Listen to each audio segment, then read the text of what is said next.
में हैं और सुप्रीम कोर्ट का जब से हंटर पड़ा है तब से प्रधानमंत्री मोदी हिंदुओं की और मुसलमानों की दुहाई क्यों दे रहे। और चुनाव आयोग प्रधानमंत्री मोदी के इस बयान पर जो मुसलमानों के लिए बोला गया, साफ बोला गया कि मनमोहन सिंह ने बोला कि अल्पसंख्यक मतलब मुसलमान जो है, बोला अल्पसंख्यक था कि मुसलमानों को संपत्ति, आपने संपत्ति तो लुटेरों को लुटा दी, मुसलमानों को धन लुटाया। तो कौन सा एक मुसलमान बता दीजिए आप हिंदुस्तान में कि जो करोड़पति या 10 श्रेष्ठ अमीरों की श्रेणी में हो।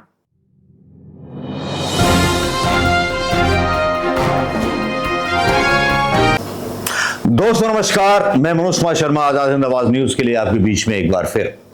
राजनीति के दो पहलू होते हैं, एक होता है सच का पहलू और एक होता है झूठ का पहलू।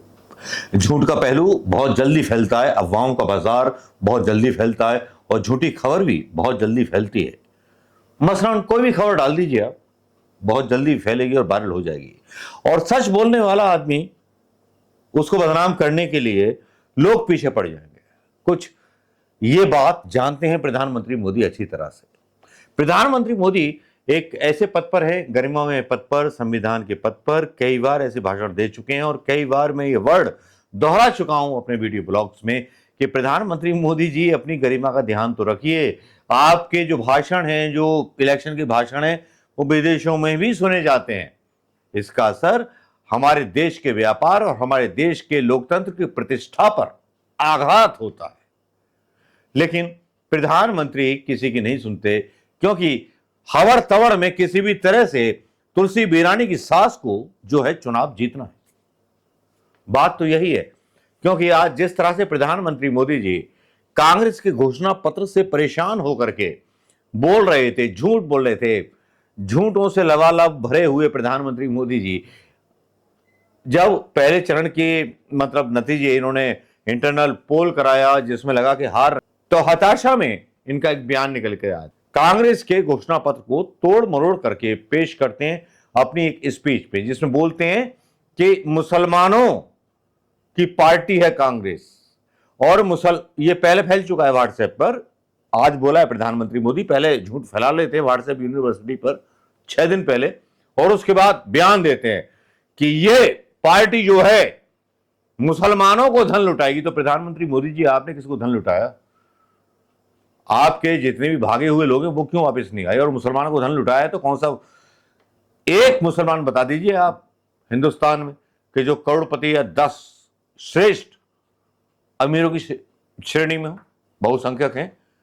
आप 10 मुसलमान टैक्स देने वाले शाहरुख खान के अलावा बता दीजिए फिल्म इंडस्ट्री से जो टैक्स देते हो, या क्रिकेटर से बता दीजिए जो टैक्स देते हो। आपका झूठ जो है ना, आपकी इतनी बेइज्जती कर रहा है और आपकी जो आपने अपनी वैल्यू बनाई थी वो वैल्यू गिर रही है। आपकी जो वैल्यू बनाई थी विदेशों में भी गिर रही है और देश में भी गिर रही है। जिस तरह की झूठी रिपोर्ट्स आप डलवाते हो, भैया गूगल का जमाना है। बेटा जो है बाप के बारे में पता कर लेता कि बाप कहां जा रहा है, कौन से ठेके में बैठा हुआ था और किस गर्लफ्रेंड के साथ चक्कर चल रहा है उसका। आजकल की जनता बहुत स्मार्ट हो गई है सोशल मीडिया पर। प्रधानमंत्री मोदी जी, ये मत समझिए कि आप जो बोलेंगे जनता कर लेगी। हाँ, जो आप बोल रहे थे कि 80 करोड़ राशन फ्री बांट रहे हैं, वो भी जनता आपके ऊपर जूते मार रही है। मैं घूम के आया हूं आधा हिंदुस्तान, 6 दिन, आलतू फालतू कोई वीडियो डाला नहीं। मैंने सोचा कि चलिए नब्ज टटोली जाए, तो नब्ज में तो आप कहीं नहीं, अंडर करंट है। राहुल गांधी का आकलन बहुत सही था, अंडर करंट है रिजल्ट। और प्रधानमंत्री मोदी इतने घबराए हुए हैं कि उनको इस तरह की टुच्ची हरकतें करनी पड़ रही हैं, जैसे कि मोहल्ले का कोई लड़का पनवाड़े की दुकान पर खड़ा होकर के करता। सुन लीजिए इनके लफ्ज़, क्या एक प्रधानमंत्री को यह शोभा देता है? सुनिए। पहले जब उनकी सरकार थी, उन्होंने कहा था कि देश की संपत्ति पर पहला अधिकार मुसलमानों का है। इसका मतलब ये संपत्ति इकट्ठी करके किसको बांटेंगे? जिनके ज्यादा बच्चे हैं उनको बांटेंगे। घुसपैठियों को बांटेंगे। क्या आपकी मेहनत की कमाई का पैसा घुसपैठियों को दिया जाएगा?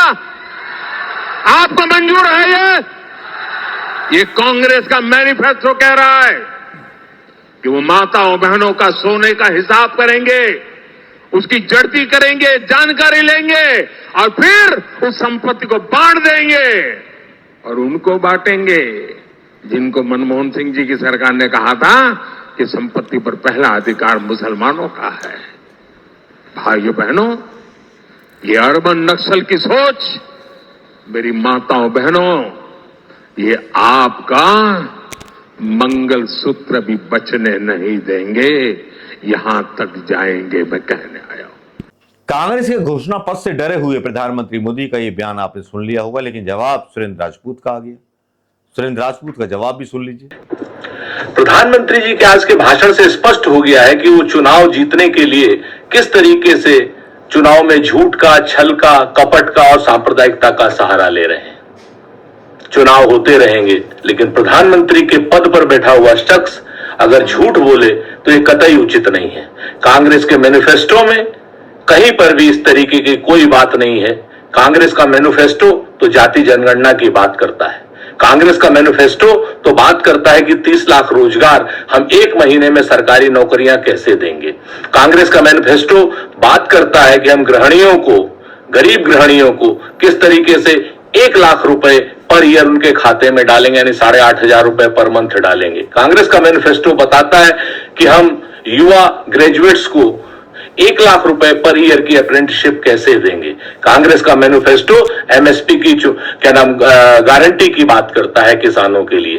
कांग्रेस का मैनिफेस्टो कतई झूठ, छल, कपट की बात नहीं करता और भारतीय जनता पार्टी के आदरणीय प्रधानमंत्री नरेंद्र मोदी जी मिसकोट करके, जानबूझ करके हिंदू मुसलमान करने की कोशिश कर रहे हैं, जिसका चुनाव आयोग को संज्ञान लेना चाहिए। सुरेंद्र राजपूत को भी आपने सुन लिया होगा। दोस्तों, मैं ये कहता हूं, मेरा ये कहना है कि हम कांग्रेस को भी सही नहीं मानते हैं। बीजेपी जो है मोदी जी ने बुरी कर दी है, लोकतंत्र उनके कब्जे में है, संविधान उनके कब्जे में, ये मान लेते हैं।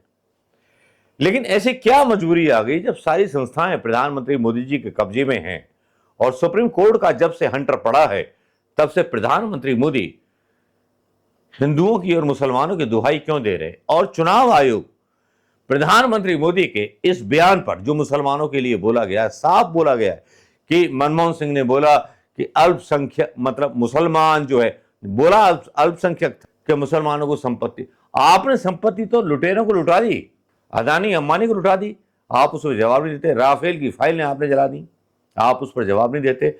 अब आपको डर इस बात का है कि किसी भी तरह से ऐसा सांप्रदायिक एंगल, जैसा कि सुरेंद्र राजपूत बोल रहे थे, सांप्रदायिक एंगल दिया जाए इस इलेक्शन को कि बस तबाही मच जाए।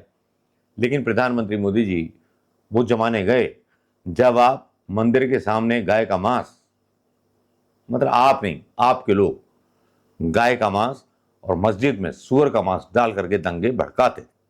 ऐसे कई उदाहरण सोशल मीडिया पर मिले हैं और संघ के लोग पकड़े गए। केवल चुनाव जीतने के लिए देश में वो काम कर दोगे जो पाकिस्तान करना चाहता है।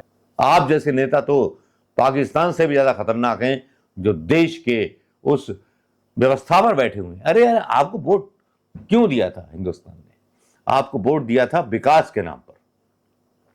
आज आप विकास के नाम पर वोट ही नहीं मांग रहे, आप हिंदू मुसलमान के नाम पर वोट मांग रहे हो। इतनी बुरी हालत हो गई है आपकी। आप आस्था के नाम पर वोट मांग रहे हो। चुनाव आयोग में अपने आदमी बिठा करके आपके चुनावी पोस्टर पूरे भोपाल, राजस्थान, हर जगह लगे हुए हैं, लेकिन इलेक्शन कमीशन सोया हुआ। यूट्यूब ना होता तो शायद सच ना पहुंच पाता। दोस्तों, आपको मेरी खबरों और मेरे शब्दों में दम लगता है। बस मैं ये कहना चाहूंगा, ऐसे उद्दंड नेता को दंड मिलना चाहिए हार का, जिसने हिंदुओं का भी मजाक उड़ाया, हिंदुओं को डरा डरा के ठगा। टैक्स सबसे ज्यादा हिंदू देते हैं क्योंकि बहुसंख्यक हिंदू ही हैं, और हिंदू ही जो थे, सिटीजनशिप 60 के पास थी। अधिकतर रिटायर होने वाले हिंदू अधिक, मतलब बुजुर्ग थे 60 के पार। प्रधानमंत्री मोदी ने वो खत्म कर दी। उसके लिए बोलते हैं कड़वी दवाएं, देश का विकास हो रहा है। तो प्रधानमंत्री मोदी, ये बताओ, आप 73 साल के हो गए, आप हवाई जहाज का किराया अपनी तनख्वाह से क्यों नहीं देते हो? सीनियर सिटीजन की उम्र आपने 73 साल, 70 साल कर दी, आप देश की जनता के पैसे पे हवाई जहाजों में दौरा क्यों करते हो? बताओ, आप सुविधा क्यों लेते हो? अगर आप इतने मनस्वी और इतने तपस्वी हो तो इतने महंगे आवास में क्यों रहते हो? इतने तपस्वी और इतने देशभक्त हो तो आप सरकारी सेवाओं का उपयोग क्यों करते हो? आप भी लाल बहादुर शास्त्री बनने की कोशिश करते? अरे आपके तो मतलब चश्मा, घड़ी, पेन सब विदेशी। वाह प्रधानमंत्री मोदी वाह। शायद मीडिया जागा हुआ होता तो तुम जैसे उद्दंड नेताओं की सत्ता इस देश पर नहीं चलती। नमस्कार, जय हिंद दोस्तों।